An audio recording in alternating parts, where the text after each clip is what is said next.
Пропадна обидот на власт и опозицијата за договор за законот за јавно обвинителство. По 7-часовни преговори и едните и другите излегоа со спротивставени ставови и меѓусебни обвинувања. Премиерот Заев го обвини Мицковски дека инсистирал сите предмети на СЈО, па дури оние 17 кои се во постапка да ги преземе ново формираното обвинителство за гонење висока корупција, чиј шеф ќе го предложи опозицијата. Тука се активирала црвената линија. Бара сите предмети до 30 јуни 2017 година всушност да ги преземе обвинител избран од нивна страна. Се знае со цел после тоа да се доведат до уништување, до запирање на самите предмети. Бара со закон да се запечати судбината и да се запрат сите предистраги и истраги за предметите после 30 јуни.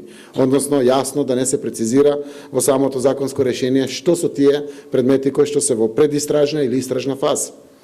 Секако ние во интерес на правдата и борбата против корупцијата на било која власт понудивме формирање ново обвинителство. Мицковски го тврди спротивното. Заев барал амнестија за своите сопартици и не дозволувал случајот Рекет да го води новото обвинителство. Предлогот беше на Зоран Заев.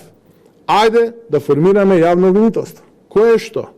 Ки има надлежност преку овие 10 помошници на Катица Јанева за предметите на специјалното јавно обвинителство, во ред, ние велиме во ред, го прифаќаме тоа, но истовремено и да гони предмети кои што се коруптивни, одименувани и избрани лица.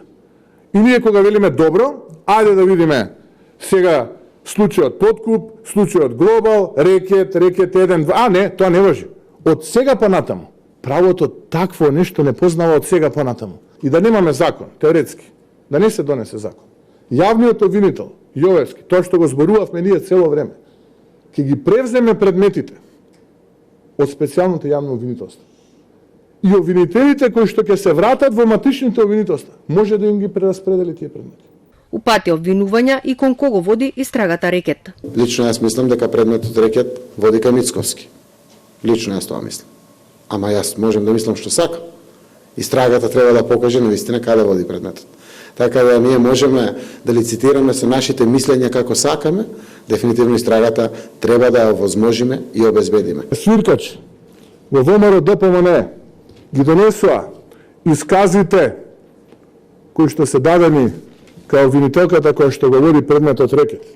Но истовремено и наредбите за вештачење и резултатите од вештачењето до ВМРО ДПМН.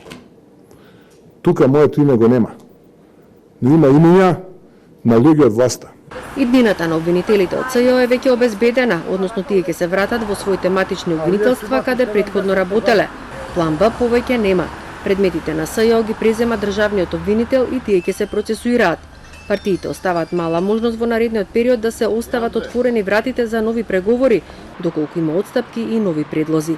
Ако до 15 септември не се донесе законот за јавно обвинителство, тоа може негативно да се одрази и на добивањето датум за почеток на преговори со Европската Унија.